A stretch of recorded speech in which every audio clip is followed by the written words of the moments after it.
3 months of solidarity during rehab, meaning every nurse couldn't walk into my room because I'm going to choke her because I can feel, I can smell.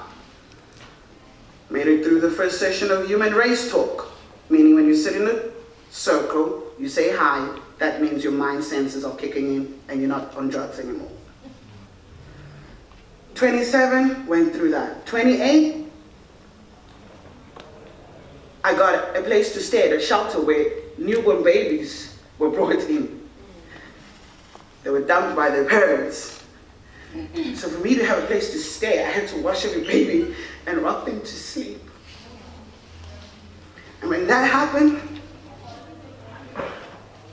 I just remember that every child can actually sleep in my arms. I was like, shit, you need to do something with your life, because these guys are depending on you.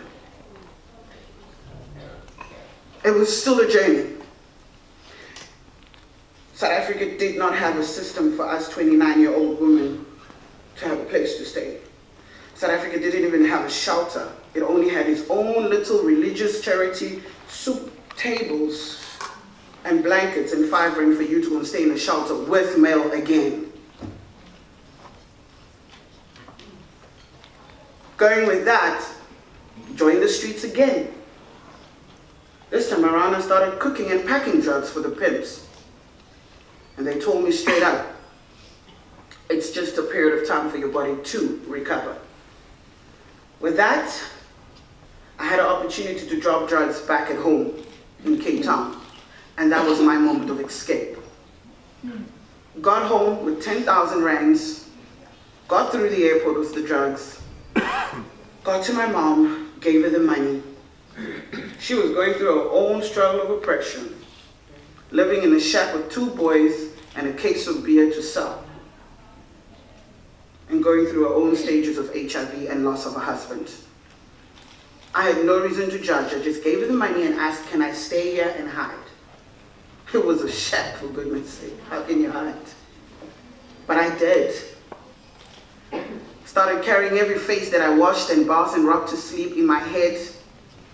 Started feeling the hope of faith of that I made it alive at 29 back in Kailicha Township. And then figured out, okay, let's do this church thing. It was the same thing. Well, I know how the system goes, so I might as well survive through it. With that, then they had the first job I had was to act like a prostitute in a movie of a production team from Nigeria where they were trying to do an awareness. And they say to me, do you mind acting like a prostitute but you're not going to get paid? I was like, what? Okay. This didn't work. Surviving. I did it and they never knew who I was. And when they launched the movie, there was a room full of NGOs, political government people, sitting in the room that's about to discuss my issue they don't know of. They just thought I was an actor. Hell yeah, I am. I've got qualification in it, 26 years being an actor through sex slave. I got that. But I stood at that conference and I looked at everybody, I'm like, there's no survivors in this room. And these niggas are talking about issues. They're crazy. Some religious people too.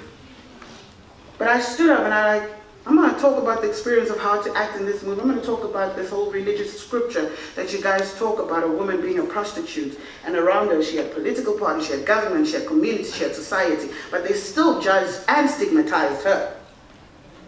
So what is there to talk about when we come from 100 years about the same issue, when we're not doing any action? When I was down at that speech, that's where I met a young girl called Marianne. And she was working at Embrace Dignity. And when she said embrace dignity, I was like, dignity, like dignity. There's actually an organization out there saying that women, it's possible to have dignity. Please show me where this organization is. And Mr. Jeremy Routledge, the director of Embrace Dignity, was running a workshop with men in the township of Kailicha and asking them, how do they feel when they sleep with prostitutes? I was so excited. I was like, please, can I be at that workshop? I need to be there. And then I met Nozizwe Routledge, the founder of Embrace Dignity.